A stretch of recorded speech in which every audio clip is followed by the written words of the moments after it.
Here I am, Leon C., aka Morpheus. I'm outside in my studio, looking about the greenery and nature. And my task today in the Academy of Wow Mutton, and as your professor, my task is to teach you something, and I'm going to break something down in detail. Now, it isn't my intentions to scruffle anyone or to make anyone upset. But let's talk about the basic truth that you can probably comprehend and understand if you have an open-mindedness. Because I want you to be better. My intentions is to give you a choice. And this is truly a blue pill and a R pill moment. It is truly just that.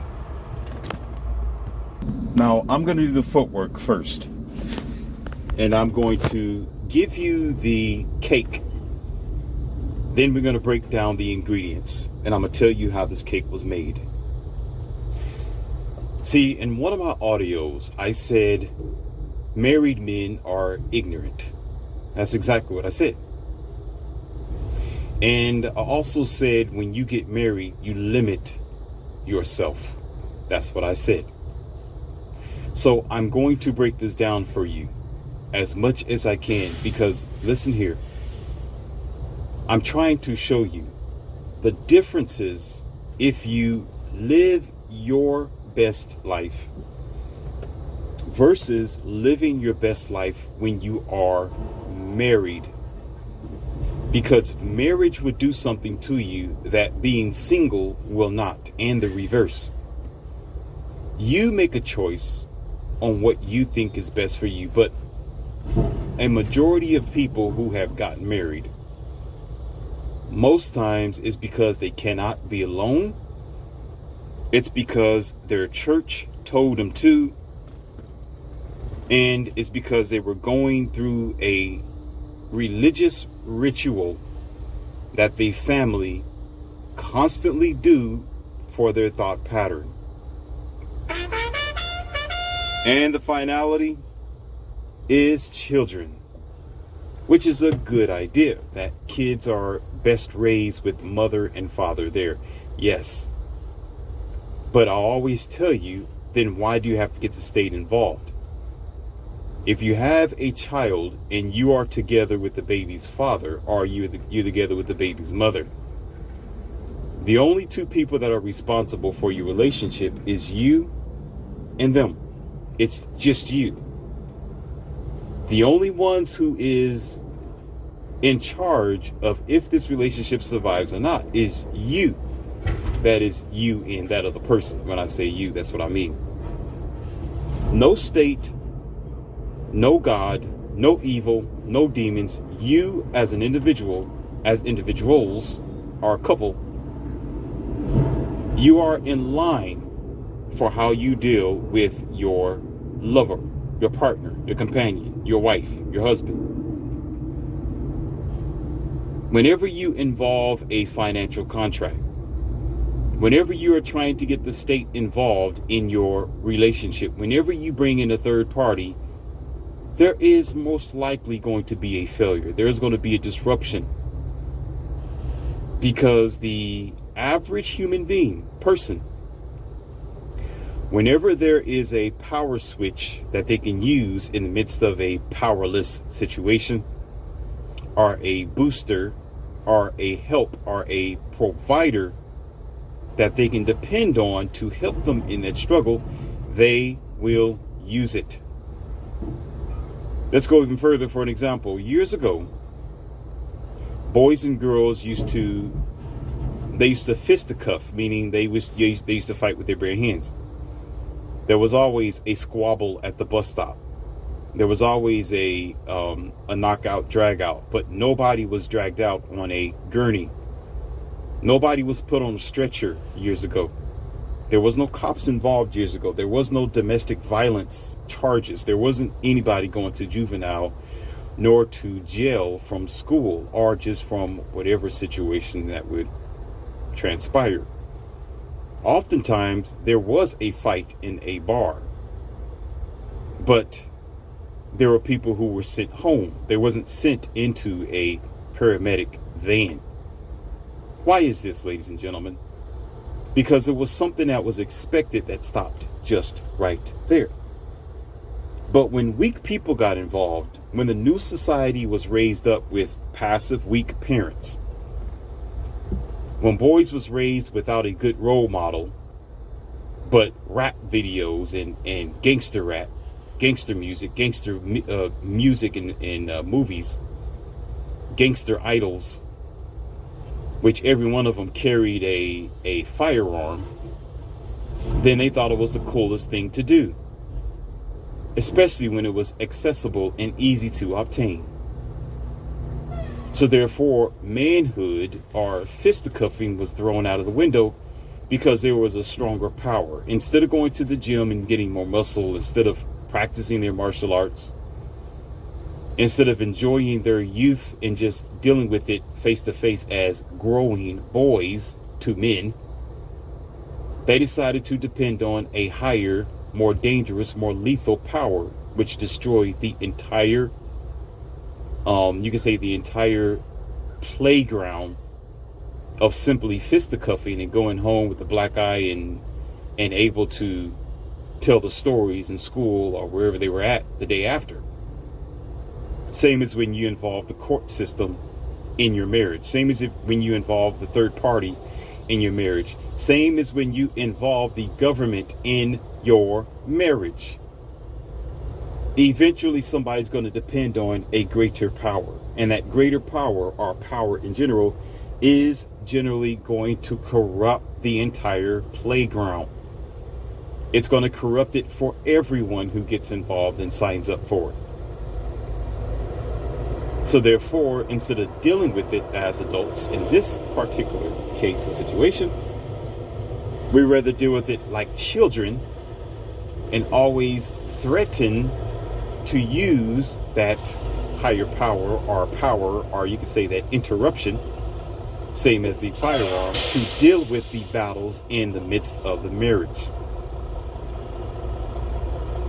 I know I went on a rant on that, but that's not what the cake is based on. But since it's a part of the subject, we might as well go ahead and just describe that too, because there are multiple ingredients in how you bake a cake and how you get the flavor. How did it become chocolate and vanilla or strawberry and whatever else that you want to add to it? Rainbows, okay? Multi-layered, single layer. So there's something I'm going to tell you right now. This is what men do. But actually, let's do something very basic. I'm going to do something else where you can understand. Let's go back to our nature for a minute here.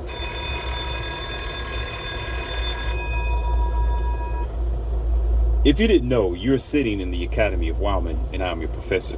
To remind you, my task is to teach you and show you something. So therefore, that's exactly what I'm going to do. Men and women operate differently in life. It has been said by decent men like Fresh and Fit.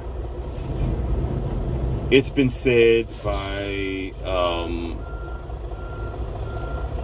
Coach Greg Adams.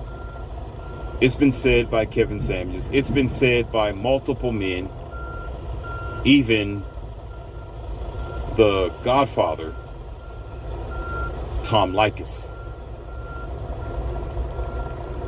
Men and women have a certain task in their life, starting from the ages of, well, let's just say 17, 18, 19, 20.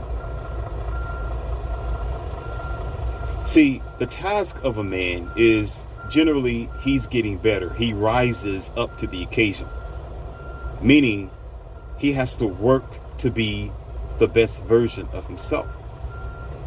He's always working to be essentially a role model or an idol, either for other men or to be a good producer for the society or the world, even as a very upstanding citizen of some sort of quality or advantage. pausing here because I gotta take a drink.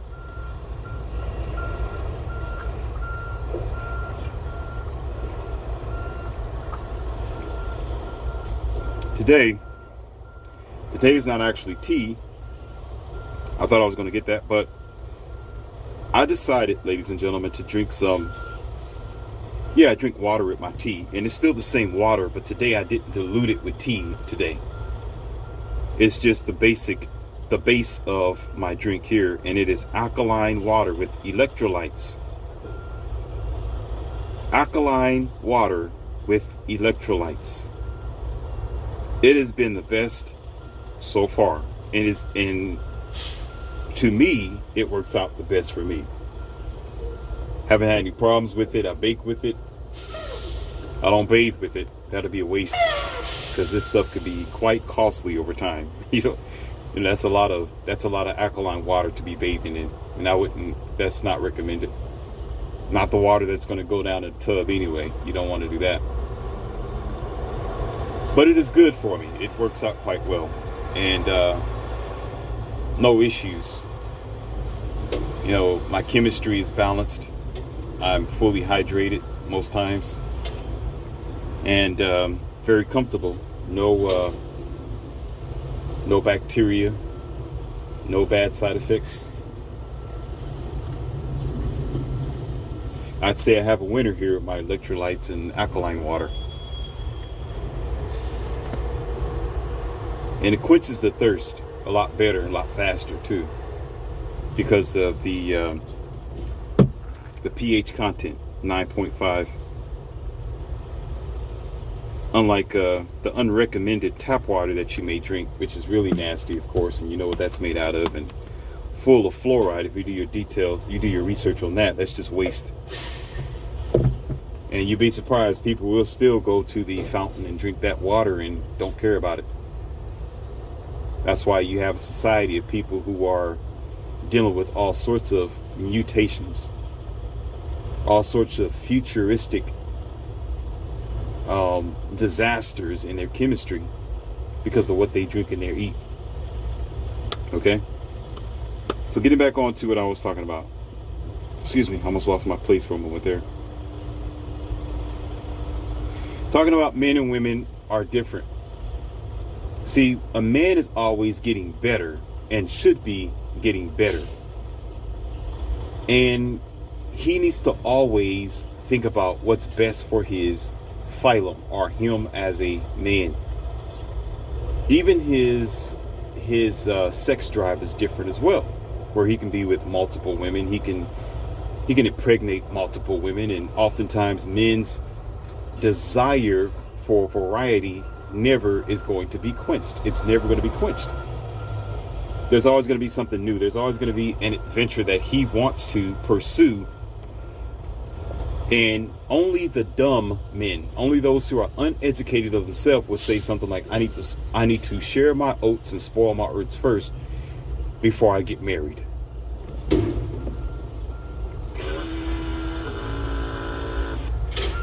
There's not going to be a cap on it. It's not. As a matter of fact, when you get married, you're going to want variety even more because you decide to settle down with one woman who will eventually flip the script on you, or she's going to change, or she's going to gain weight, or she's going to, again, drag you down because of the choices that you make. And oftentimes it's not her fault. It's the man's fault, because men sometimes in their own, they make bad decisions by not looking at themselves in the mirror. But we're going to talk about that in a moment. We're going to discuss it in just a moment. Just bear with me. Women on the other token, on the other side of the quarter, she must maintain her value from those ages of 16, 17, 18, and on. See, for a man, it's practice. Yes, for a boy, it's practice to have donkey dunk partners, to go places, to do things, because he's making himself better. He's beginning to understand how the football field operates, how to play, not the game, but how to play it safe, how to operate in a very disturbing kind of corrupt society. that works against him. So he needs to know how to operate and what's best for him. Women on the other end is already gifted with that when she's 16 years old. She already has that. She already have the advantage of men chasing after her. She don't have to do much. Men have to work to be attractive. Women don't have to work to be attractive because they are the ones who are attracting. They are the magnet. Men are the ones who are being attracted to her as she allures them in. So her effort isn't so difficult like the man. And so oftentimes women, they have a lack of resistance. They make bad decisions. They confuse themselves with the bad boy and the alpha. They confuse themselves of who they should date. Should they date somebody their age or date somebody older? And oftentimes the one who ends up in trouble are usually, I didn't say all the time, usually are the ones who are her age because he can't do nothing for her. He's in his development stage. She's already developed. Let me say that where you can understand. She's already developed at 17. The guy is developing. I'm not saying she has full body during that time. Some of them do. Some of them do have the waist that have already expanded and ready. Some of them already have breast already. Yes, some, not all. This is always a variation, but it's the majority of them which stands to be true. Meaning the majority speaks. I will always tell you that. You'll never hear me say all. I say the majority. So the majority speaks. I go with the majority. The majority is ready. It's just that you have this age of consent sort of thing because America is slow. The rest of our civilization is a retarded civilization. So you graduate later on in life. It's almost like when you go to school and your set date to graduate may be when you're 17 going on 18. But when you're slow, you graduate when you're 22 years old. You keep flunking the grade over and over again because you haven't learned anything. That's what it's like. When you know you're going to encounter the opposite sex, you're going to be in the birds and the bees eventually. You're gonna go to the forest, or what they call that, the jungle, and get jiggy with it in the Wild Wild West eventually with a couple of sausages. So she might as well be prepared, mind, body, and spirit. But because mothers aren't raising their daughters correctly, and fathers are pampering them too much because they're blue pill, retard, betas, those girls grow up late. They grow up later on in their life. They grow up flunking. And a lot of the older, bitter Ursulas, like you say, the evil three sisters of Cinderella, or four, they try to prevent her of advancing, of knowing her feminine powers at an early age, because they want her to go and get the bag. They'll tell her, just don't worry about guys. Go get your PhD. Go get your graduate's degree. Go get your master's degree. Graduate from IU or Purdue or Wesleyan, or, you know. You go ahead and you reach higher goals. Go to Harvard University. I want you to graduate with the highest of honors. Don't worry about guys. Just go ahead and be a nurse, a doctor, and a lawyer and all that. Forget about your youth and your fertility. Forget about the years when you need to be preparing yourself to be a wife. You're gonna be that eventually. Money is more important, girl. Go do your thing. And so she's not prepared at the age of 17, 18, 19, or 20, 21, 22. Okay, she's held back like you do when you flunk your class. You held back, and she doesn't understand what has happened to her until she reaches her 30s. And then by then she wants to settle down. Then by then she says, oh, I want to have a child now in my geriatric days. And then there's trouble. Because there's a thing called, there's a thing that women have when they are younger. And I'm trying to find the word while I'm speaking to you. Conformity. Yes, that's the word. I found it. Conformity. Conformity. She can conform to this guy because she's still learning as well. And it will be best for her to find a gentleman or a decent guy who is not only trustworthy, but decent enough for her. Whereas she is conforming with him, she's not wasting her youth. She's not wasting her fertility. She's not wasting her years. And even more so, if she can do that while she's with him, such as going to school and, whatever career that she wants to seek, without child, mind you, because when you have a child, there's going to be trouble and struggle. Things fall out of balance when that happens.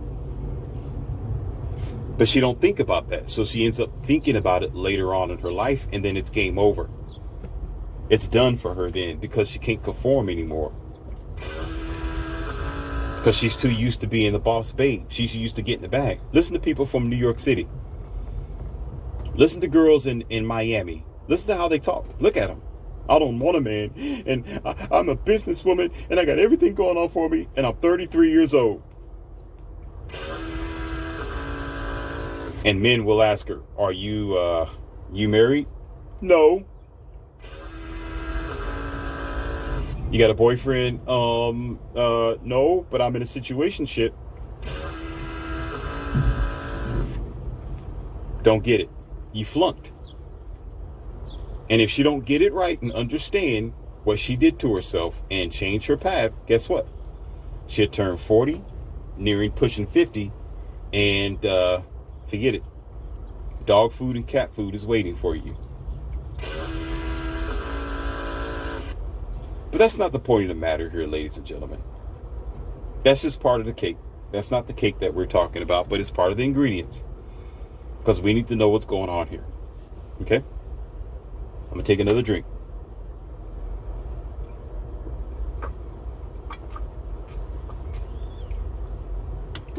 I tell you what. I don't know too much about water having flavor, but it does quench your thirst, which makes you think that it has flavor. But I'll put it like this. It's satisfying. Very satisfying to drink cold water when it's hot outside. It's a pleasure to the body without flavor in it. It's very awesome. Anyhow. So what happens is when you are either forced into marriage too soon, that is men, or you go into it for any reason, whether it's psychologically, whether because you are alone, or it's traditional, or by school, there's a thing called growth,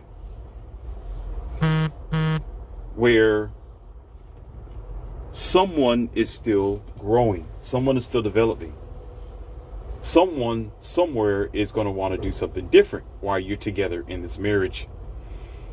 And yes, there are times, there are times when women want to do something differently because they're with I'm going to call him a bum for right now. What I mean is this guy who has no ambition. He's a couch potato. All he want to do is drink beer all day. He struggles with going to the gym. He don't want to travel. He just goes to work and he comes home or whatever business he has going on. She wants to do other things. She wants to adventure other opportunities that may be available for her in her life. So she hits a ceiling, and that ceiling is him. Oh, we're going to talk about it today, ladies and gentlemen. That ceiling, that brick wall that she hits, or you can say the glass ceiling, becomes him. And she has an incentive that we know of. The incentive is either divorce or separation of some kind, or try to, try to push him out, try to force him to cheat on her so she can have an excuse to walk away, because a lot of women do that. They'll start up arguments every so often just to get him to make a mistake so she don't feel guilty for walking away, even if she was going to walk away anyway. Yes, that's how they do it. I know quite well. Either way it goes, she's going to make plans to leave this guy because this guy in her mind is holding her down and holding her back. All right. I'm not saying most of them. I'm just saying from her standpoint of view, that's what happens. And she gets bored and I'm not happy. And she wants to move on to the next chapter of her life with the incentives of the government and fleecing and child support and alimony, and the list goes on, and being able to get half of not everything that he owns. So she's interested in not worrying about that glass ceiling, because once she hits it, she's going to benefit from it one way or the other. And she's going to keep it trucking down the road thereafter with loads of his money and his work and his labor with her, because he was a moron.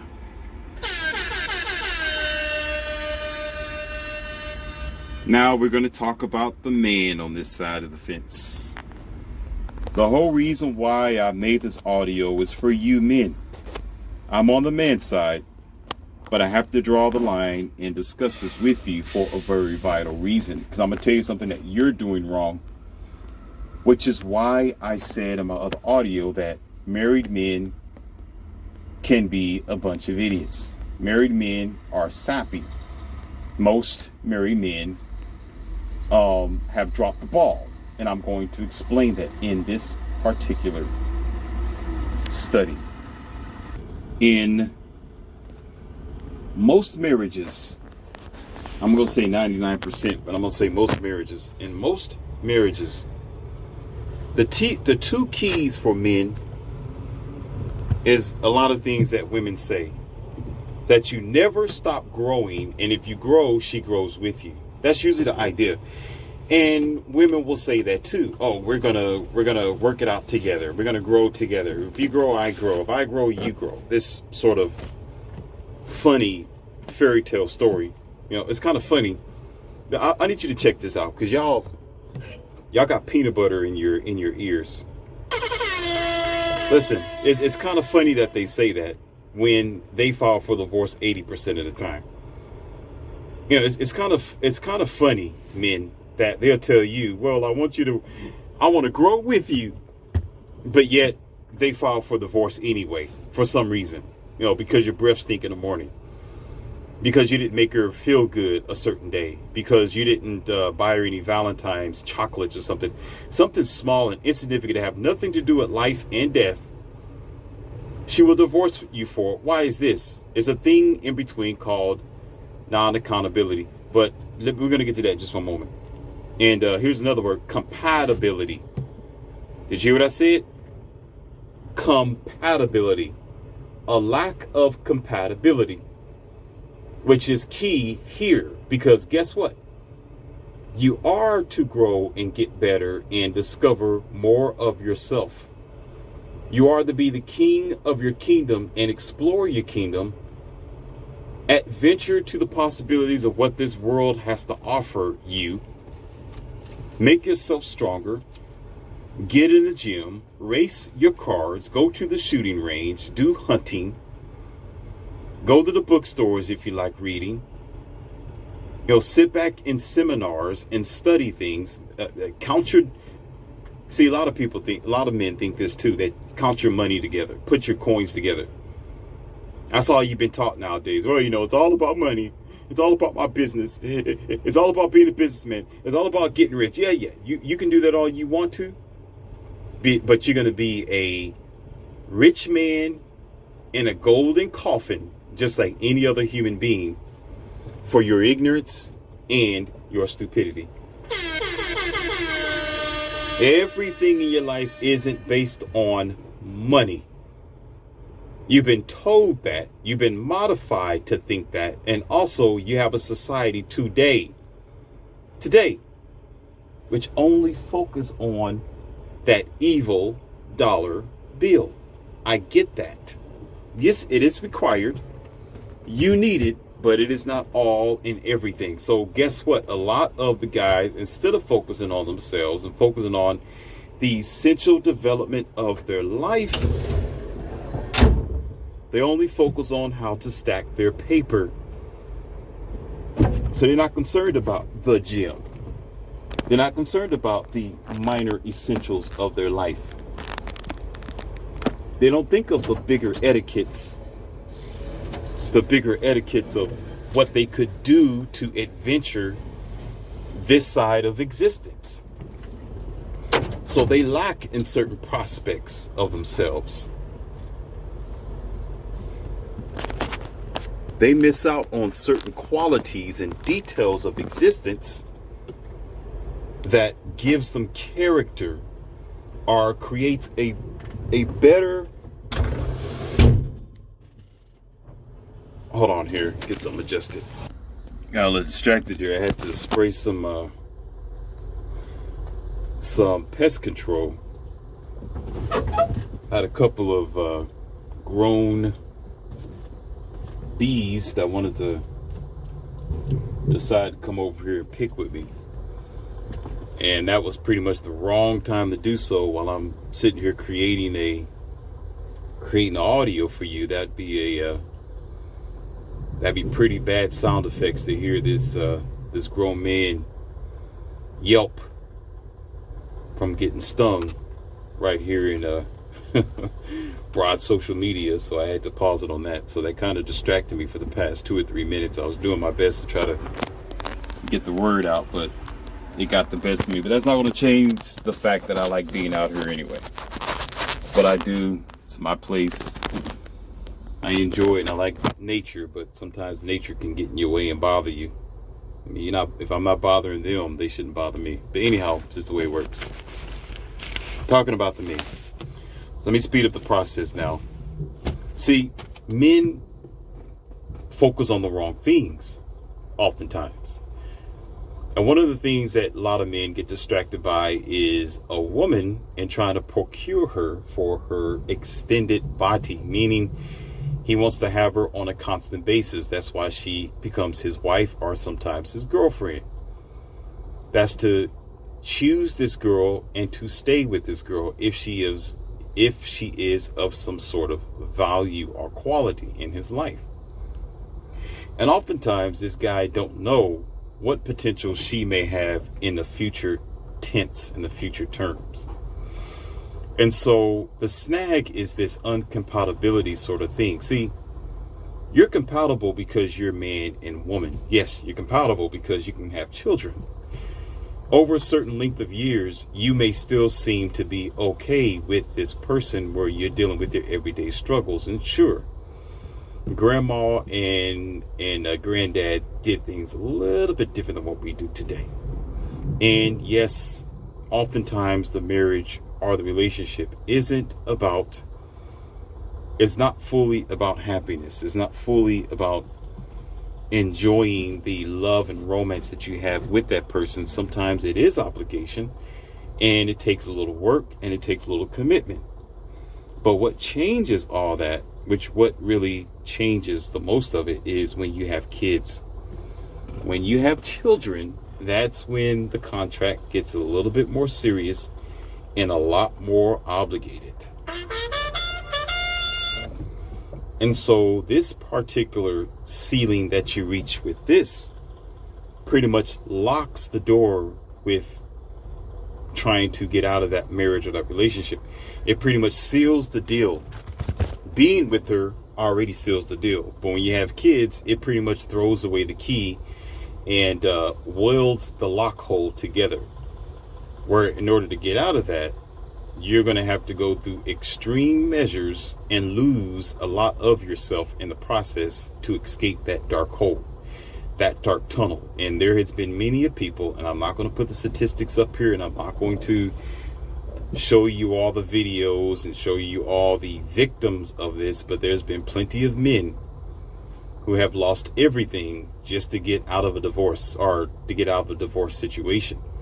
And there's been plenty of men who have lost their lives as well with dealing with the decline of their marriage, thinking and hoping and praying that it was going to survive because she was a Christian woman and he was generally a Christian man. Senseless. But the key behind this situation, which a lot of you men need to comprehend why I say what I say, is the very reason that you're still growing. There is a lot of men that I know of personally, and I'm not going to say any names. The handful of them were married. They got married young at the age of 22, 23. Some of them got married at the age of 26 and 27. And they've been together for a good 20 to 25 years. Okay? Let me tell you what happens in this year period.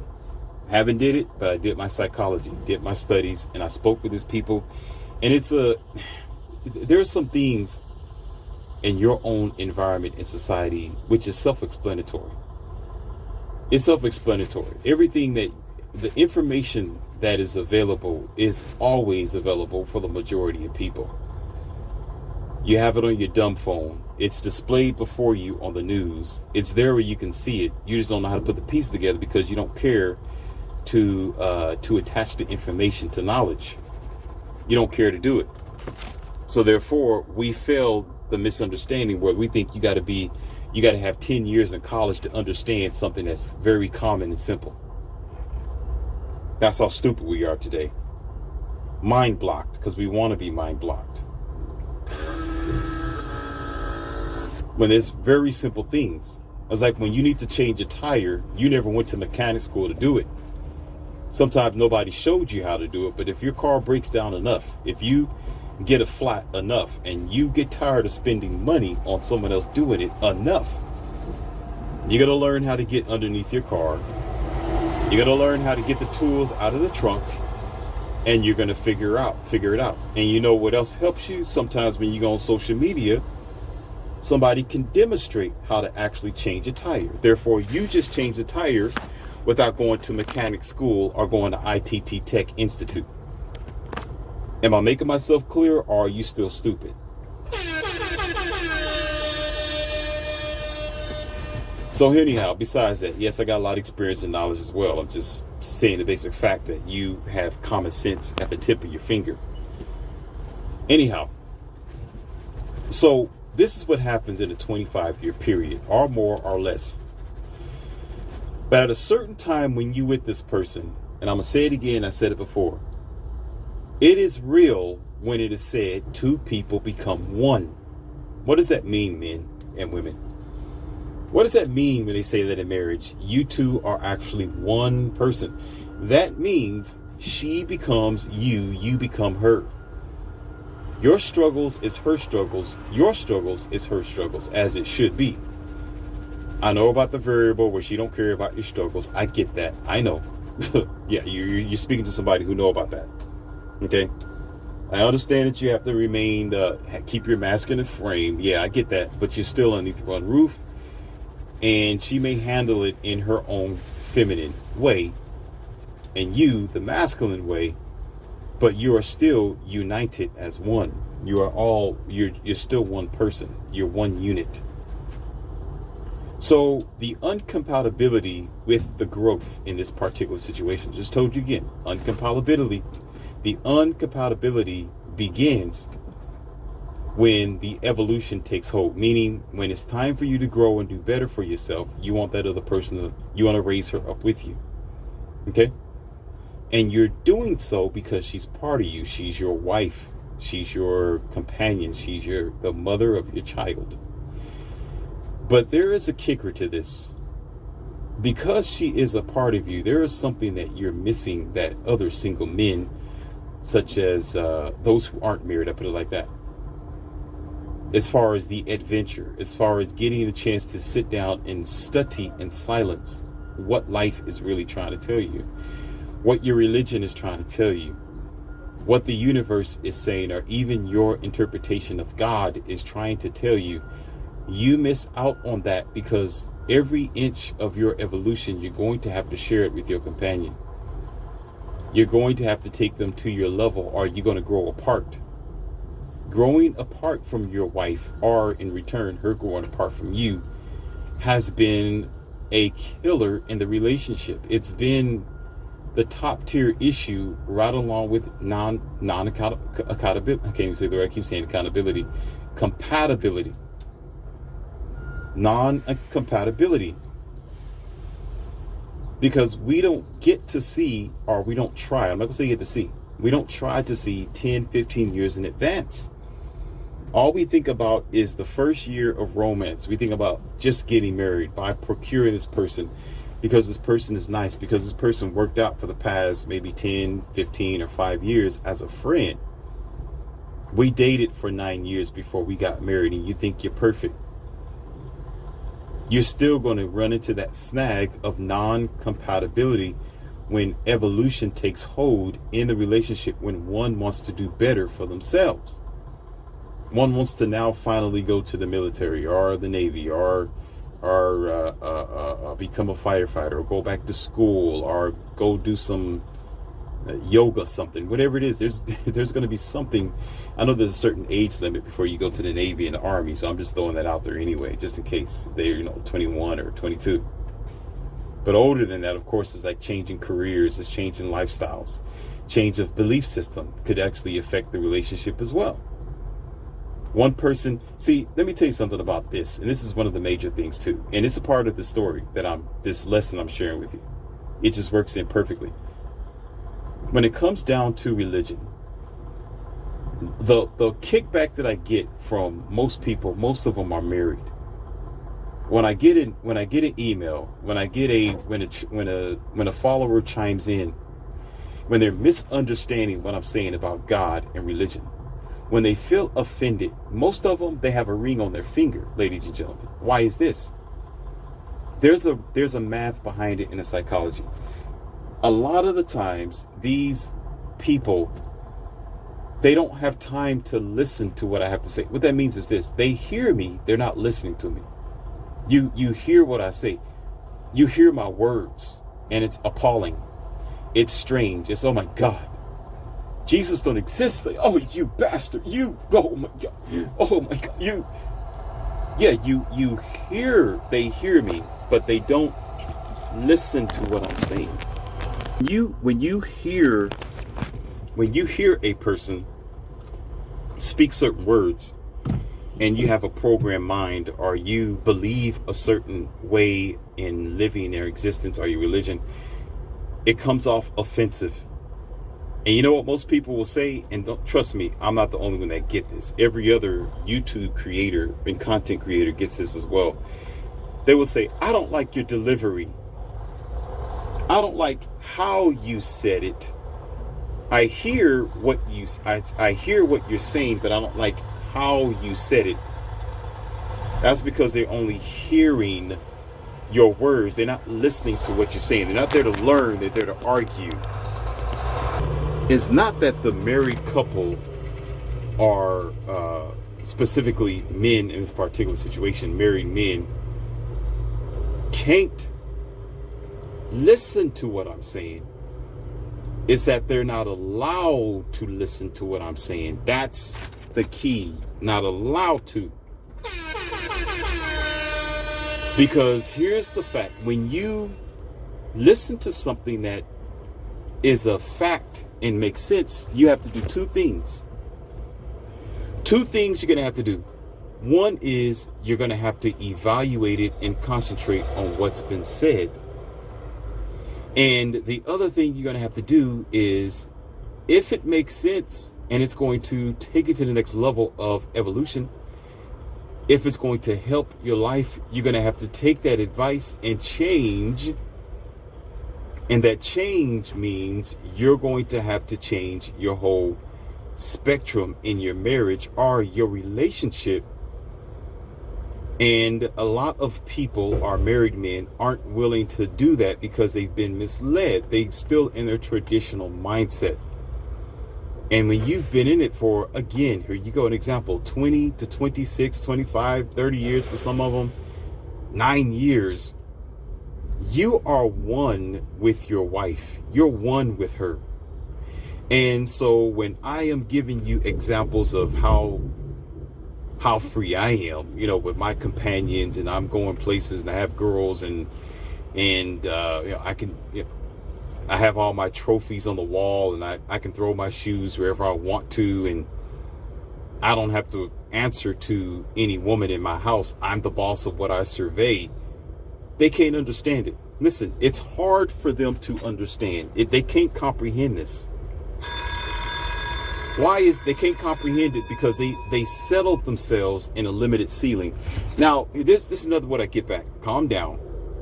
Calm down, Neo. Calm down. Another thing of what guys will say, this is what those married men will say. Well, I did have my fun, and I've done that before. And I don't know what you're talking about. It was my decision. I chose to do that, and I'm just fine exactly where I am.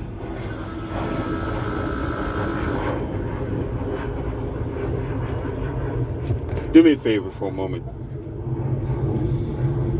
I want y'all to close your eyes. Okay? According to what I just said. Close your eyes, okay? And imagine. This is, let me give you a number. Let me give you a raw number. Let's just say, out of all the men I talk to, out of the places I travel, statistically, what you hear, what you know of, what social media is talking about. Let's just say out of 100 men, only 5% of those men will actually say that and probably really mean that. They're only an exception to the rule. Those are what you call the winners. Those are what you call the minority who have succeeded. But the majority, the rest of them in who I talk to, what I experience, what I see, what you see most times of married men, that is not the case. They are in an obligated situation. They are limited, ladies and gentlemen. They can't do what they want to do. They got responsibilities and they're accountable for their actions. And a lot of them, they don't want to go home to their wives and they envy the life that I live.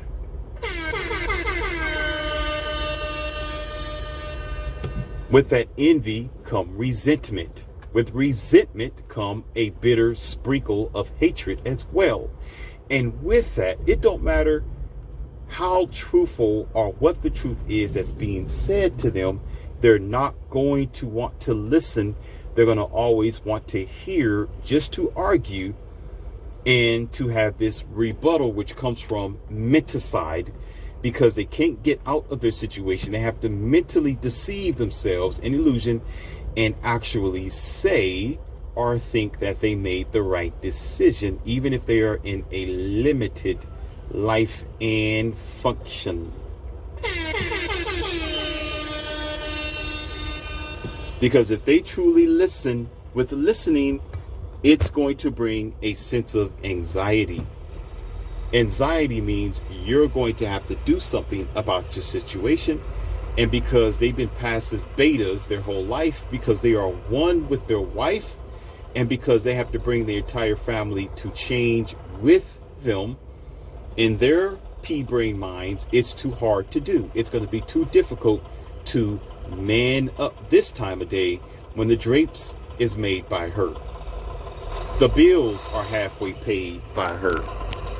She tells them where to go and what to do. She's the one that gives him the mandate and gives him the curfews at home.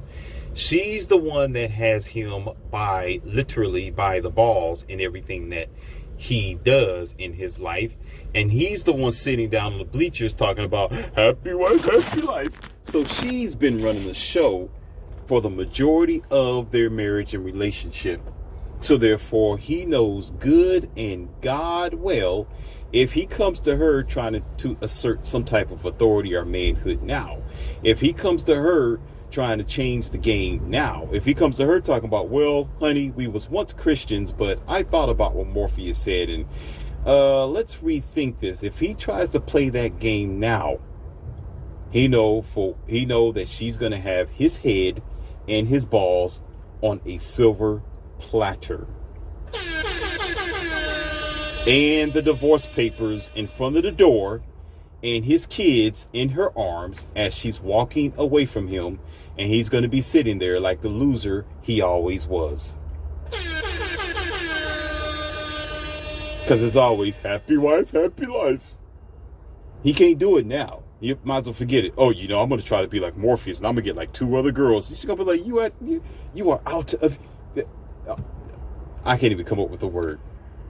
I can't even come. She's going to look at you. She's going to look at him like he just grown two heads, and probably get prepared to go in the kitchen and grab a frying pan if he ever try to come to her and tell her that he wants to tack on another wife. You might as well forget that. That's going to be flushed all the way down the toilet. And as a matter of fact, because he's been with her for so long, why would he want two versions of her? Two versions of her who have twice the control over him, twice the domineering power in the relationship, twice telling him what to do, twice telling him where to go, and twice telling him how to be a man. Nah, buddy, you should have thought of this a long time ago. You should have thought about that before you walked down the aisle.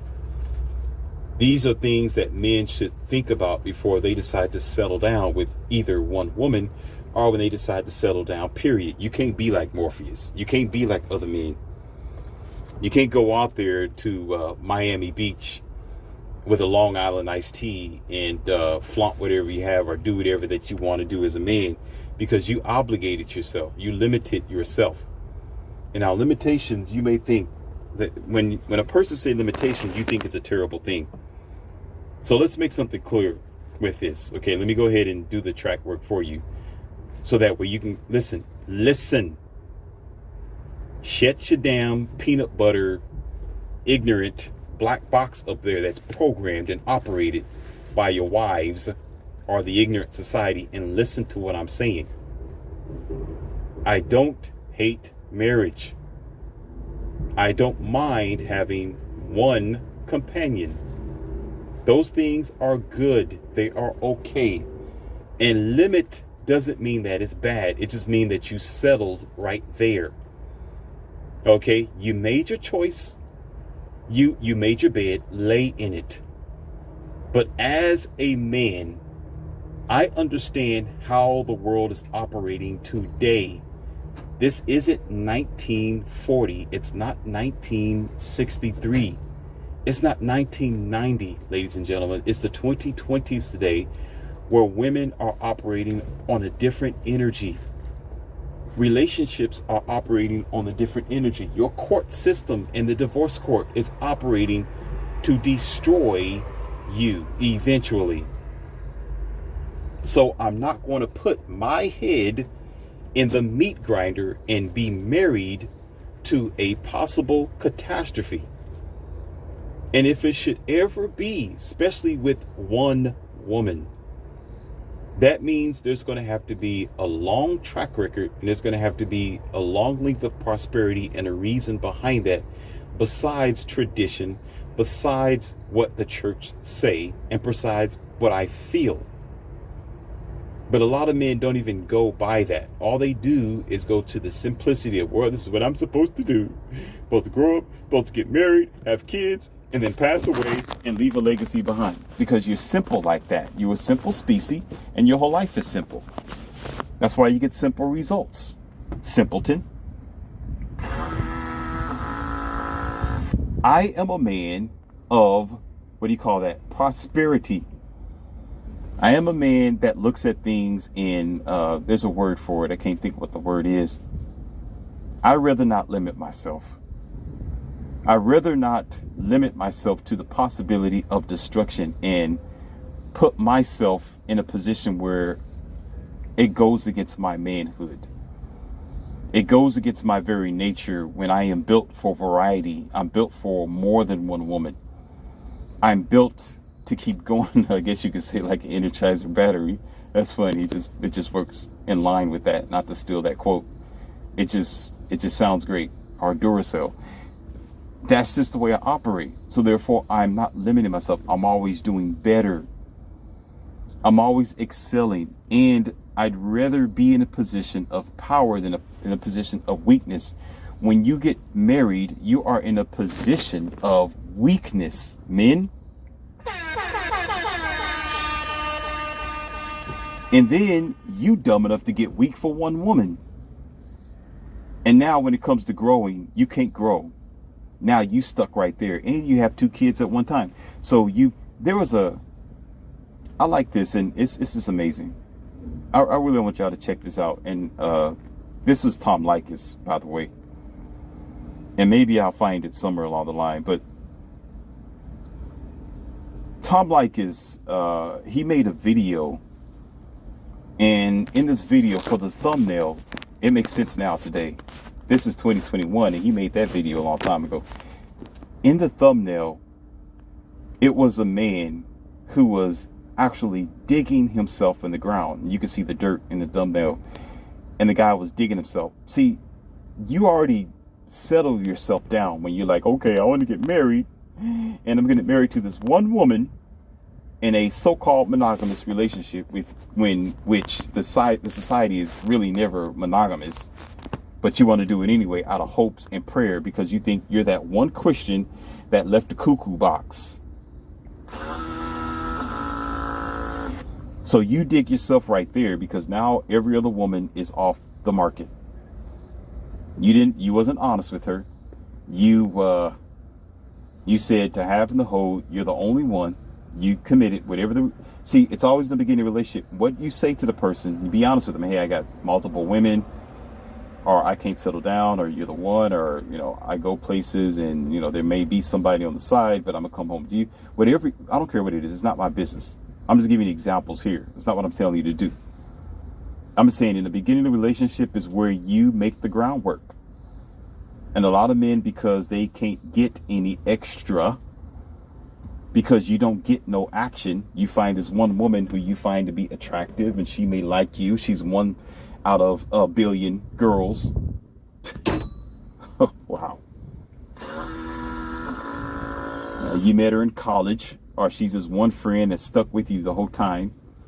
Whatever the situation is, you settle right there. So you already put the shovel in the ground. And then when you have kids, now you dug yourself in. You dug yourself in, and the pile was already up on top, and you just jumped in, and there you're on the ditch, and you can't get out of it. You can't get out of it. And then when you mess up as a man, all you got to do is kick that dirt on the inside, and you're done for. Forget you. Your tombstone is right there. It's all you got to do because you dug yourself in. Because now what the argument will be for most men, and it makes sense. It's good that your children have a father at home, meaning if you get in marriage, you say, well, you might as well get married and have kids, which is stupid again. No, being together is okay. You're together. If the child can see mom and dad, that's where it's at.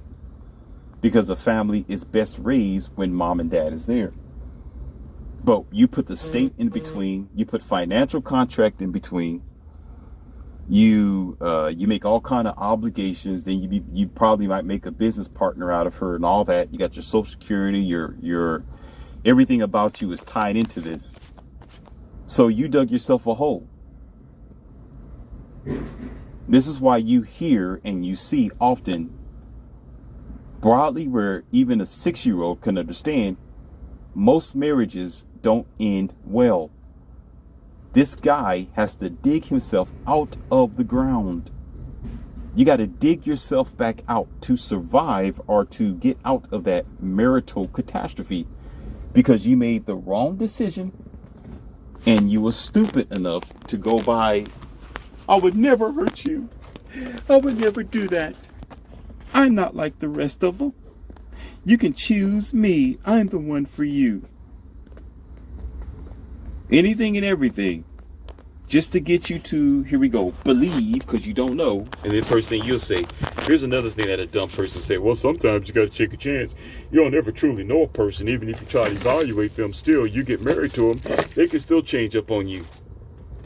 Take your buttercup, bottom lip, weak, pacified, noodle ass somewhere else with that stupid shit. Now you're really talking stupid because here it is, false accountability once again. Now you're being unaccountable for the decisions that you make because now you want to blame it on chance. You want to blame it on the universe, probably even blame it on God at the same damn time. When you say that dumb shh, that's what you're doing. Oh, you never know a person. They can change on you any time of the day. No, you had all the red flags that you needed when you first met that person. The first few months, you got all the red flags. They just kept expanding. They was incubated over time by y'all being together for 12, 13, 14, 20 years. You just ignored it because you dug yourself in the ground already, and now you can't get out of it. And now you want to say, well, you don't know what they're going to do, man. You know, they can switch. So you have no power over yourself? Oh, I forgot. Yeah, you don't, because you decided to sign up for this financial contract. You got the government involved. Your whole family, your whole life involved in this. Yeah, you're right. You are definitely powerless and an idiot. You're right, sir. I agree with you. You're right. You're powerless. I get it. I get it, Beta. You're right. Morpheus is wrong on this one. Ridiculous. This pains me to say this. This pains me to say this. Yes, it does, because I'm on the man's side. So it pains me to say this, but I'm going to have to say it. I can't even talk to a married man about God and the universe because his God's at home literally wearing the pants, not a dress. Oh, yeah, I can't talk to them about what the universe is all about because they're going to have to make changes, and they can't make changes this time in their life. They're already obligated. They're already in the system. They've already, and it's not an attack. Just take it this way that it is. They're already settled themselves down. They're good. They already put a cap on their life. And I'm going to go even further than this.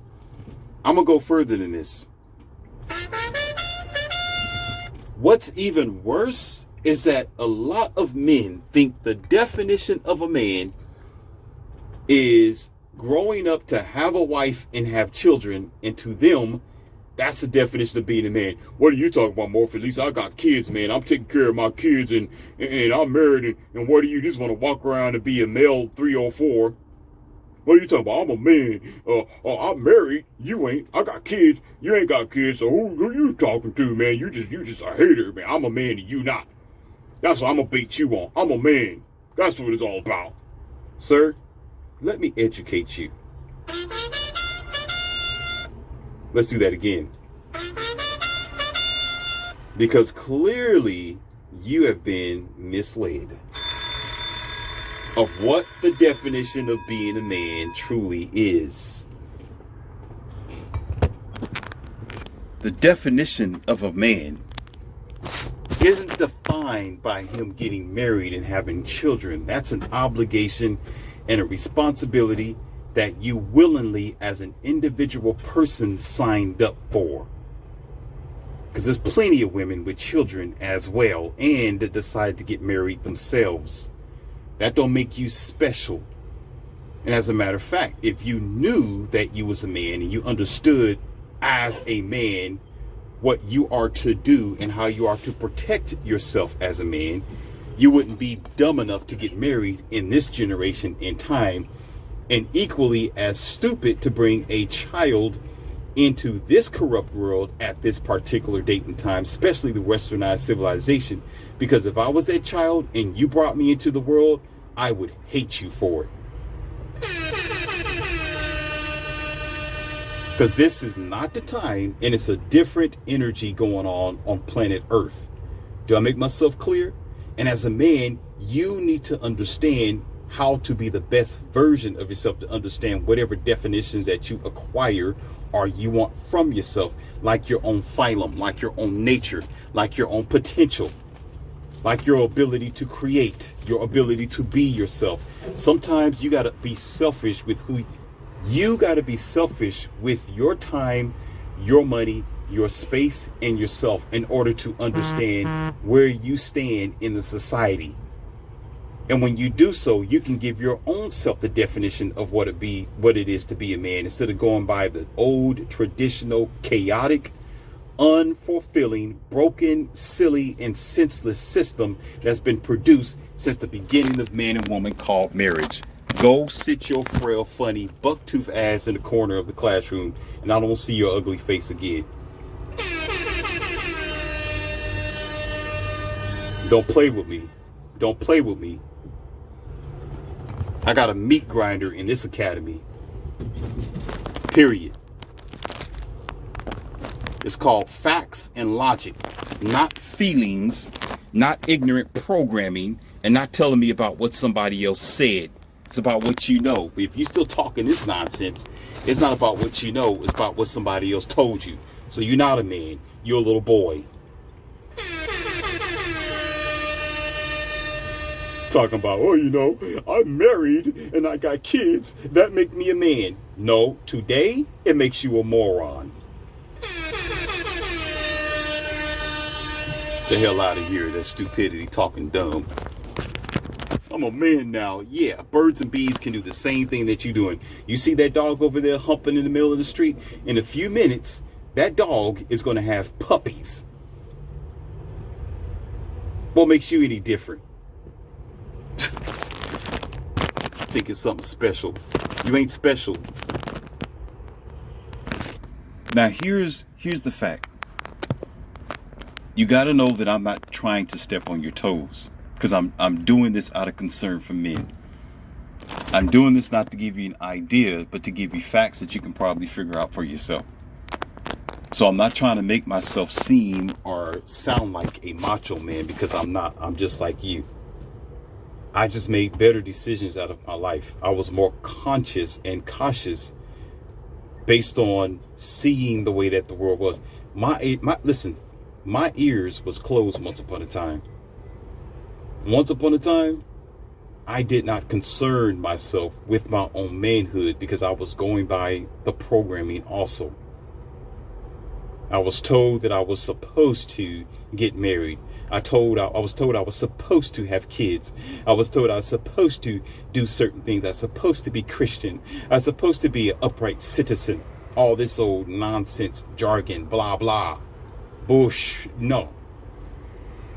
Until I found out as a man that the whole society don't really concern themselves for a man. A man is considered as a pack mule. A man is considered as this person who's supposed to always produce. He's supposed to always provide, always protect, always be the soldier in the army. But the way that the country is operating today, it's showing you exactly what the world really thinks and feel about the general or the average man. That we never meant a doggone thing. All we mean, especially to the majority of women, is a dollar bill. All we mean to most organization is a pack mule, a sawhorse, or a bulldozer. That's all we look like to them. Not an individual with feelings. With a life, with motives, with a purpose, with a goal in mind. The only time when men get the respect and love from the society, which ain't real love, it's just lust, is when they create something that everybody needs and want. The only time when a man gets recognition is when he transformed to be somebody like Elon Musk. That's the only time. The only time when he's sought after as a very handsome or a very, what do you call that? Prestigiously lusted after individual is if he start producing music, if he start entertaining people like Drake. That's the only time. And then everybody from Mars, Jupiter, under the ground, heaven and hell want to come around and shake your hand and shake everything else at the same time. But until then, if you're just a regular dude, they don't care about you. You don't mean nothing to them until you have something that they can take. Until you have something that they want. Trust me, they don't want you because you're a man. They want you for what you produce as a man.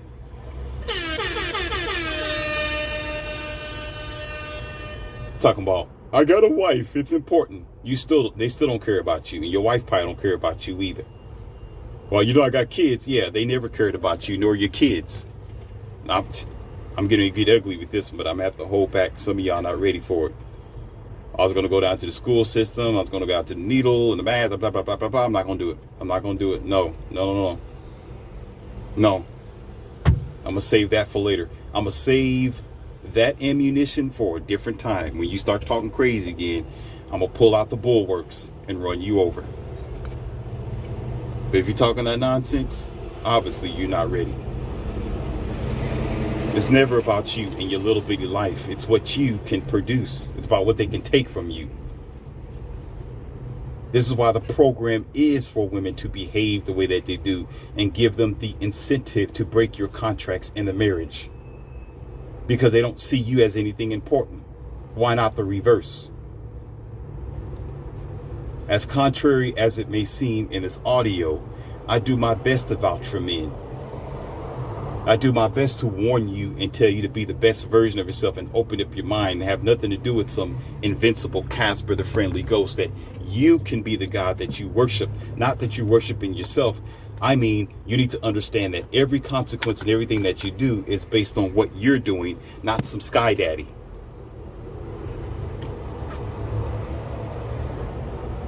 Because the rich and famous ain't sitting there holding a crucifix or a rosary and on their knees at night. They're not sitting there throwing, prayers all over the air. And as a matter of fact, when they get up there to the global awards, or they up there on TV and they're talking about, I wouldn't be here if it wasn't for God. They're putting on a show. God, I had God in my life. God was the leader. Putting on a show. I prayed that this day would come one day, and here I am, a multi-million-dollar man. The hell out of here with that stupidity. They're putting on the show for the camera, for people who want to be entertained. Christian state. Oh, yeah.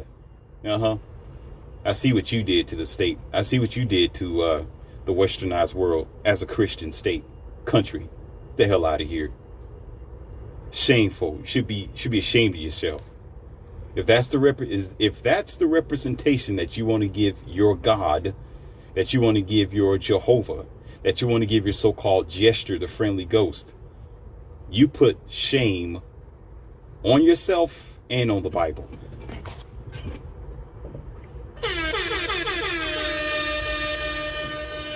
Because all you're doing is telling me that God is a loser by the way that you're handling your country. Oh, we're a Christian state. We all believe in God. In God we trust. Let's stamp that on the dollar bill. No, you don't. You don't. Stop lying. Just talking. Just going on with the program. Raise your right hand and swear on the Bible. Get the... You know what?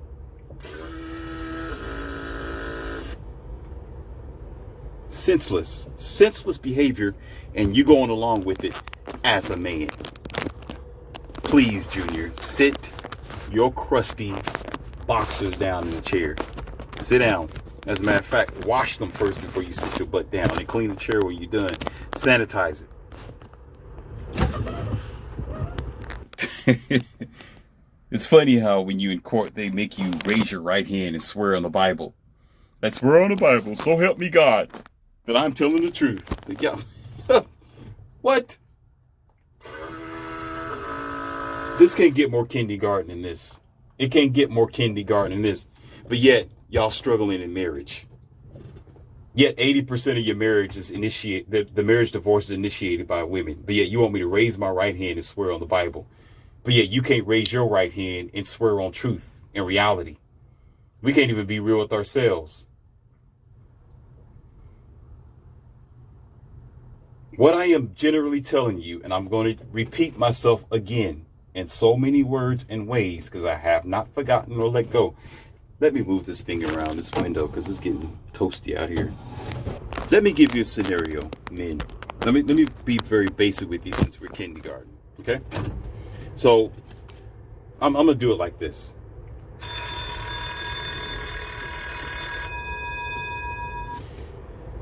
As a man, let's say you are a red seed, and a woman is a blue seed, because generally we are different like that. Yeah, we're different like that. We're still a seed. Yeah, we're a seed. She's a seed. We're a seed. But we have a different chemistry as a seed. One seed has an expectation out of your chemistry, and another seed has an expectation out of the female seed. Chemistry. We're playing with chemistry and science here, okay? Now, when you put the two seeds in the ground, let's call this marriage. Listen, marriage. So you put the red seed in the soil, you put next to it, that blue seed next to it, marriage. Right? You cover it up and you leave it alone and you let it grow on its own. So what happens is, because you are united as one in finances, in social life, you're underneath the same roof. I expect that you are underneath one roof.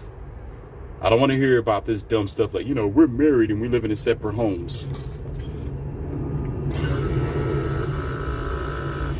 I don't care about you talking about, well, we're separated, but we're still married.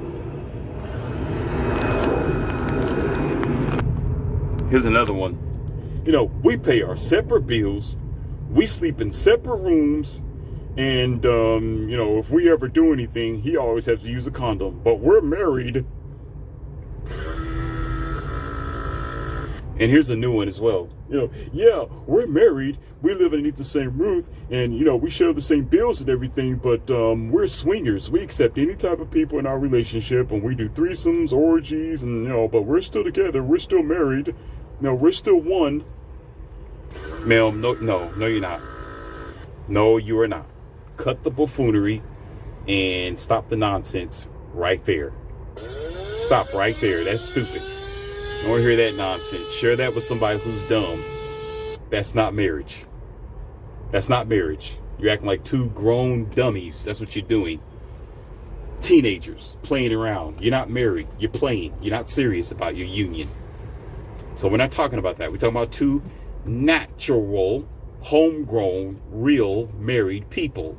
Man and woman. Whether you like it or not. That's this discussion here. This is my academy. I'm the professor. If you don't like it, get your frail ass somewhere else. I'm not playing with your games nor your feelings. Play somewhere else.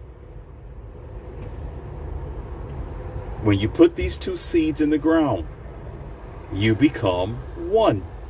Those two seeds amalgamate with each other. They transfer with each other, and eventually they integrate. They mold into one, the wife and the husband, in the unity of marriage, and in between have kids. So what happens is, ladies and gentlemen, this tree grows. You're going to grow to be one tree. Man, listen up. I'm going to give you an example here. So as you're growing, you're going to grow depending on how you and your girl get along. Depending on how she is supporting you, or depending on the health of your marriage.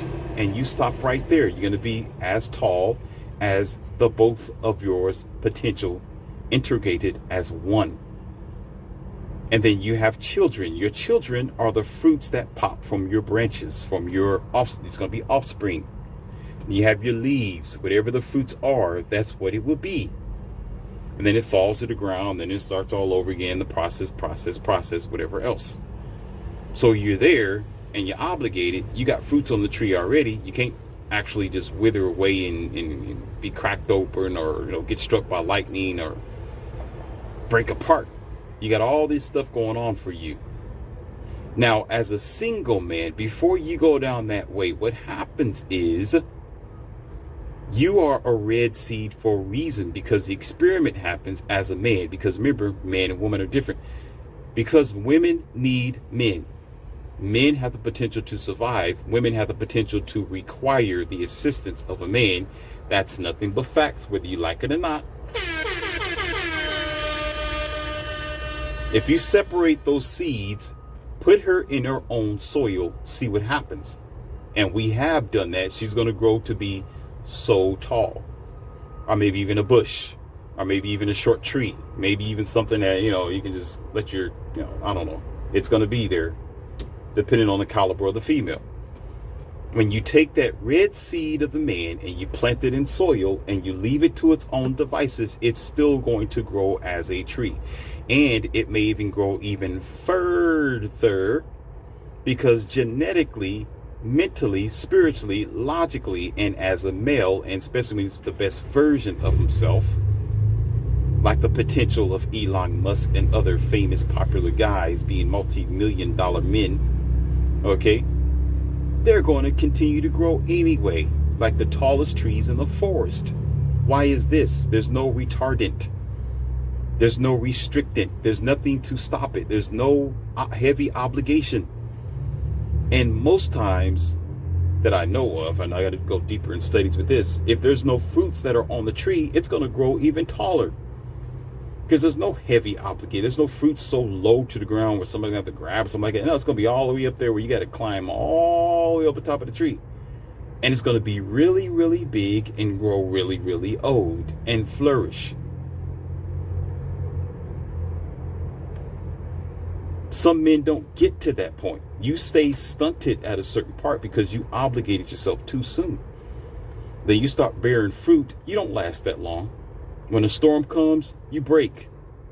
You're not like a palm tree. You're not going to just sway back and forth. You're going to crack eventually.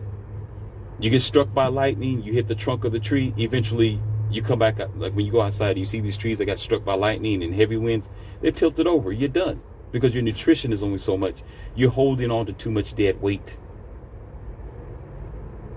Unlike this larger elder tree who was planted and grew on its own, it gets struck by lightning. You'll see the strike on the bottom of it, but it's still standing strong. It's still there, surviving through the torrential storm of life and existence.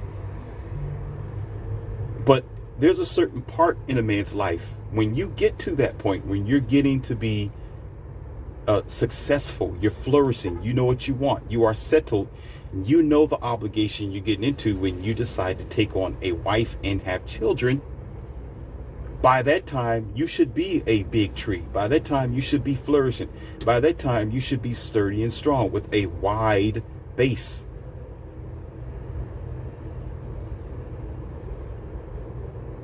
I know it doesn't operate like that with natural trees, but in this experiment that we're formulating here, then when you attach yourself with another tree that's next to you, because you are the larger, more providing tree, maybe you can, listen, you can add shade for the trees that are underneath you.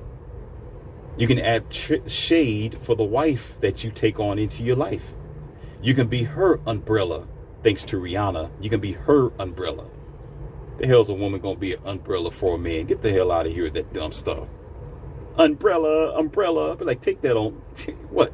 Did you get that from JCPenney's? Get that on. Go on somewhere. Gonna be an umbrella for a man. When have a woman did that and you sit up there underneath her? It's gonna be a temporary time. And she's gonna be like, oh, no, you need to grow up here. I need you to be up here. Ain't gonna work like that. It never works in the reverse. Then when you are settled, or when you decide to take on obligations, when you are at a certain point in your life, then you don't have no regrets. Then the chances of divorce may be rare, it may be smaller and few in between, and you're not going to think that you have cheated your manhood. You're not going to think that you have limited your potential to explore the world, because you've already done that. You already transformed to be the best version of yourself. It's stupid. It goes against the grain when you have two teenage kids that want to get married. Yeah, I said it like that. I'm 21 and I'm 22. Let's get married. You two little bitty trees trying to grow up together, to merge with each other, to integrate all your information and your knowledge. No, not one of you know anything about the world. Not one of you know much about yourself. So if you do that and you say, oh, I'm going to get married for the rest of my life, you keep growing with that man, or that woman in this case, because I'm on the man's side. And you stay obligated. The longer you stay, the worse it's going to be. Because both of you are one now, and your growth will be stunted. You're not going to go as fast as the other guy who's not married and don't have any kids. No, he's out there driving his Harley Davidson. He go home anytime he want to. He's all over the world. He's being successful. He's a creator. He's up at night anytime he want to. He's up in the day. Just anything you want to do. And here you are with obligations and kids crying in the middle of the night. And you got to go to your daughter's graduation. I got to pay this bill. I got to do this. I got to do that. And you're scared too. If you change up the, full God well. If you change up the scale, the threat of losing everything that you created is always there. So you're going to always say, happy wife, happy life. I'm stuck here. I put chains around my neck, my arms, and my legs, but I'm a man because I'm doing what I'm supposed to do. That's just what they told me to do. Which way did he go, George? Which way did he go?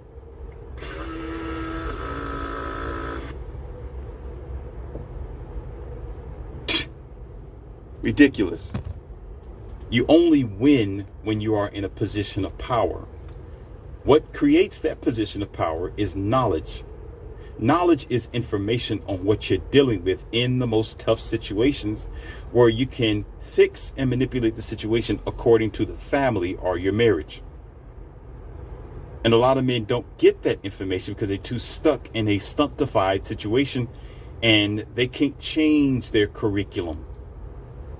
They can't change it at a certain point in their marriage. They got to just go with the flow. And so evolution is something that they will be afraid of, or listening to a podcast talking about how to man up, how to do better for yourself. They're going to be like, man, I'm 54 years old, I'm 45, or I'm 36, man, and I'm married and I got kids. I don't know what you're talking about. I wish I heard you 18 years ago. Somebody should have said something about this 18 years ago.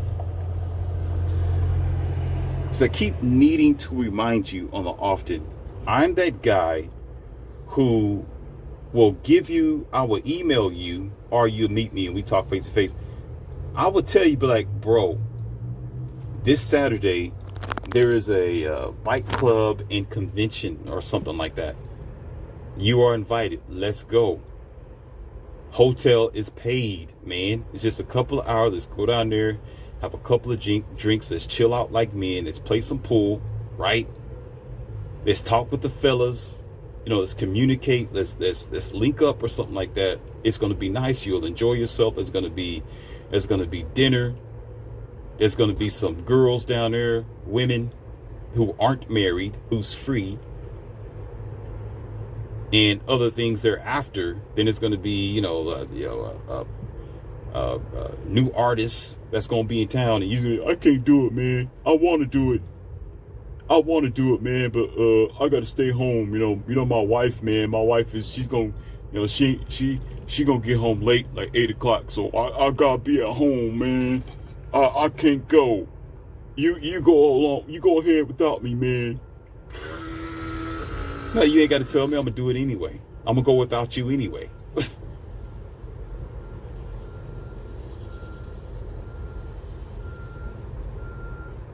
I'll never forget, and I'm going to share this with you, and I'm going to get off this audio. I will never, ever forget, and I'm going to share this with you. I'll never forget one of my buddies who's married with 3 kids. Oh, Lord. Oh, I don't want to tell this story. Oh, I don't want, I'm not going to put him on blast. Okay, here. Let me call him, let me call him Charles. Let's say Charles. Okay. Oh, man, I'll never forget. Remember that time I told you I borrowed my friend's Ferrari? Remember that? Remember that audio? If you don't know it, you need to go back to the audio.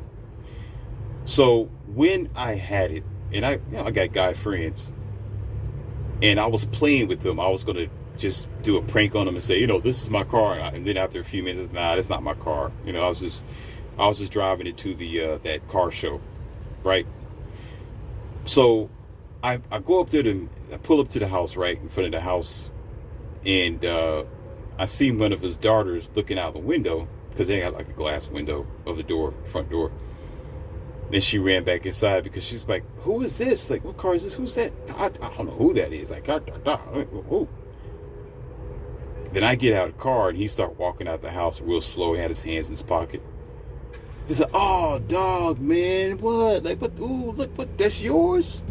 And I'm playing it off. Yeah, man, it's mine, and just joking, just playing, for a few minutes, pretending. Yeah, look at it, let him look on the inside and all that. And he's like, man, I can't.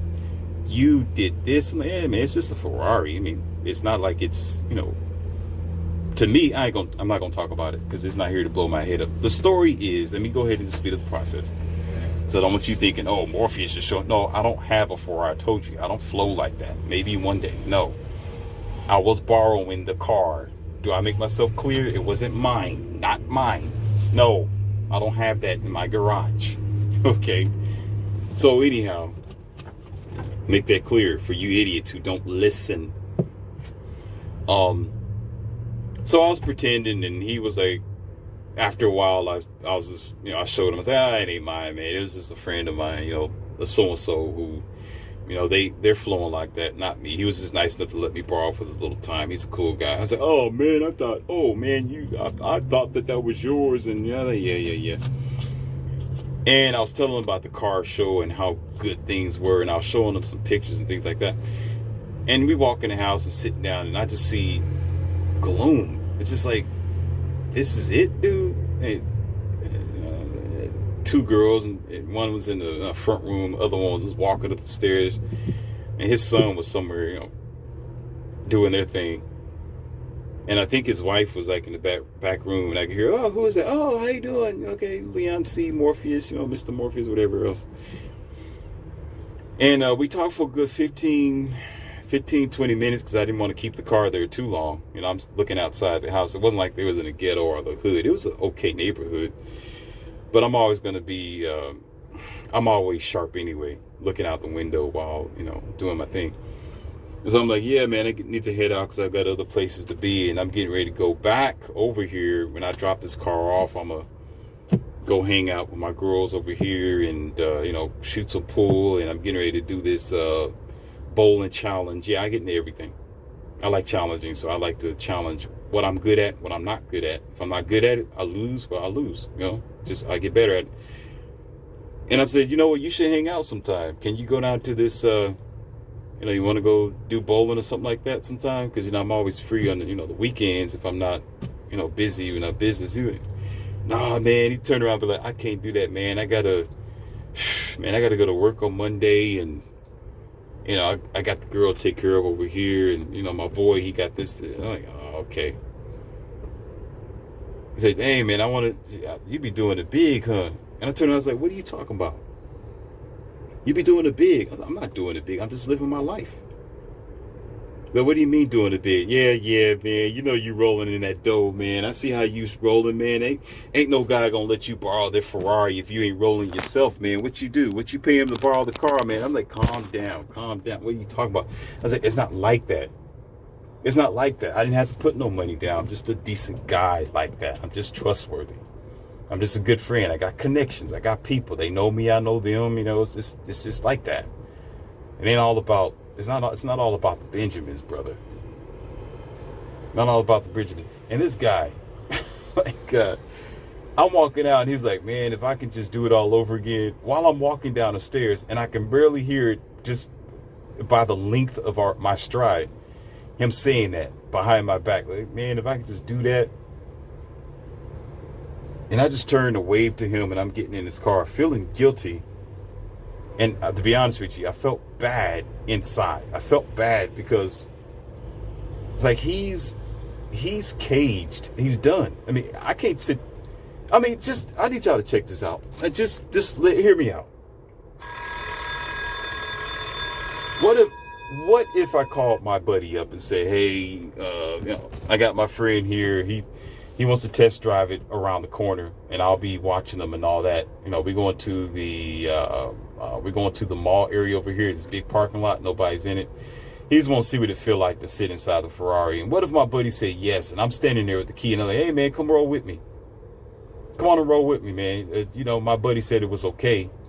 He trusts you. He trusts me. So, just for a couple of minutes. I know good and well that his wife would not let him do that. I know it will be a no. If, as a matter of fact, she'd want to jump in the car first. And I know he was standing there. I mean, it's like he didn't want to be where he was at. And I felt bad about it because common sense would tell me if I take the keys and I throw it, say, here, let's go for a ride. He's risking his obligation to what he's doing versus me and my free life. And I felt bad about continuing on. And I get in the car and I roll off. And there's two things that occurred in my mind. First of all, I was feeling, well, yeah, it was a feeling and acknowledging as well that I should not even stop by over there anyway, because I was like dangling a carrot before his nose and say, this is where you should be. Like, you messed up in your life. Like, you should have chose a different path.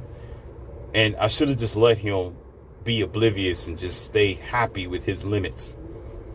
Stay happy with just his everyday humglum 9 to 5. I'm stuck here doing this traditional thing. Again, there's 2 seeds in the ground growing only so tall. And on the other side of my thinking, I promised myself that I would never get in that situation. I felt bad for him. And I was like, no, I'm not going to do that. Like, this is ridiculous. These dudes they stop themselves from exploring the world and the earth. And what makes it bad is a lot of women, they will swear up and down to God and to their passed away aunties and uncles. They'll say, no, if you want to go, I'll let him go. You want to go do some pool? Go ahead, baby. I'll let you do some pool. I'll let you do bowling. Go ahead. Yeah, go ahead. Yeah, you want to drive that car? I'll let you try to drive it. Go ahead. They will say that. Oh, he could go out there. I'll let him do it. Without, yeah, let. Here's the word. Let. Yeah, I'll let him be a man. Yeah, that's the word. I'll let him. They'll say that. I'll let him do that. I'm not going to worry about it. Until he gets back home, she's going to be ranting all over him. Why are you with that guy? He got all kind of girlfriends. Was you trying to flirt with his girlfriends? Did he try to tell you? Did he try to hook you up with somebody else? You can't go out there doing that. It's dangerous. Why are you leaving me here all by myself? Why don't you get a car like this? Oh, God, yeah. Why don't you get a car like this? Why don't you take me places like that? Why don't you want to do the car show? How come you didn't want to go? How come? How come? How come? How come? Yeah, yeah. Their words will say one thing. When they get home, their actions will speak louder than anything they could ever say. And always do. So I'm telling you, men, it's even more better today than what it used to be. Maybe in the old days of the 1940s and 1990s and all that, marriage was a good thing to get into because there wasn't a lot of social media. Maybe then having kids was safe with a different type of court system and court system than what we have today. Maybe it was a different world as well and safer for children, better for kids. But today, it's not like that, King Bozo. It's not like that. It's a different time today. It's time for you to be stingy with yourself. It's time for you to live your life according to what you need, because they don't give a daggone care about you anyway at 80% of divorce. So why not live your best life? I honor marriage, but marriage isn't the way it's supposed to be. Go ahead and live your best life. Drive your Harley Davidson. Be free. Go to the bar. Shoot your pool. Go out there and do bowling. Go to the car shows. Flaunt your Lamborghini, your Viper, your Koenigsegg, and your whatever else that you got. Your classic Jaguar. If that's what you want to do, if that's what makes you feel a man, fine. But if you get with the woman, she needs to be on your program, not on her program, if you're going to survive today as a man. You should play according to your own red pill seed that's planted in the ground to blossom as a tall and big flourishing tree. You don't program with the blue pill. You do not soil the blue pill. You do not grow with the blue pill. The blue pill will poison you and slow down your success rate. Do you get what I'm saying? I see too many sad, sorrowful men who cast their pearls before swine, and then they realize their mistake later on in life and get fleeced for it in return. And then your only result is thinking that you need to find the highest tower and jump off of it. When this information is available for you, I'm not saying that you don't need to find that one woman if you want to go down that route. I'm saying if you do, she has to be on your program. She has to be one of the fruits that are on the branches of your tree, not you seeding this together and saying, oh, we're going to build this together. Good luck with that. Good luck with that, because in the famous world, in those who are popular and more successful than you see they're going through it. What makes you think you, as a little bitty guy who's not famous, who don't have as much money and clout as the rest of them, what makes you think that you're not going to endure that yourself? Even more so when you're in this rat race. You're asking for trouble as a man.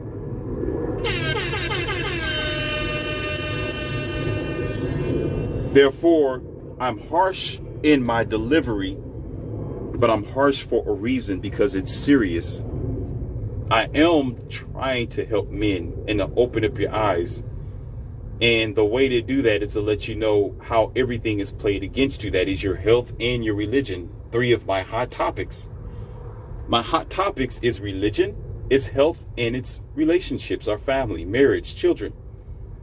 And all those tie into the decisions that you make. Whatever you think and believe in is going to affect what you marry. Duh, right? Common sense, right? Duh. However, your health is, where your mind and your mind and your body resides, is going to determine the package that you're going to comply with, according even then to your spirituality and to the marriage or your relationship. So they all tie into each other. And if we stop being so dumb, hungo, and stupid and programmed, maybe you can understand that the forest isn't the problem. You are. Because you keep soiling yourself in tainted, unconditional, broken programs. What I mean by unconditional is, it's unconditional by the way it only attacks you and nobody else. The whole society, everything you deal with unconditionally kicks men down. Unconditionally wants you to be the provider for the next generation at your expense, at your time, at your freedom, at your leisure, which don't benefit you, it benefits everybody else. When you comprehend this, you begin to realize why you as a tree are not growing as tall, as vast, and as successful as you want to. Because nobody's checking for you. They're busy checking for everything else that's going to put you in check and destroy you in the process. I'm all for men who needs to succeed and can succeed. But if you do it, stop making dumb decisions and dumb choices. And a lot of these guys who still may not even get this message, again, they're married men. Married men are the hardest ones to get them to see the light. They're the hardest ones to let them know how the world is operating today, because they don't want to do so, because they realize there's consequences, there's changes that must be made, and they're too passive and weak to do so.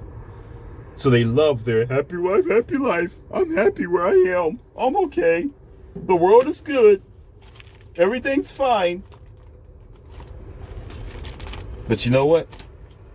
Here we go. Let me say it, and I'm going to end the audio with this. There is none so blind as to he who will not see. And in the return, there is none so blind as to he who does not want to see. Therefore, he will never see, or never see the light of day again.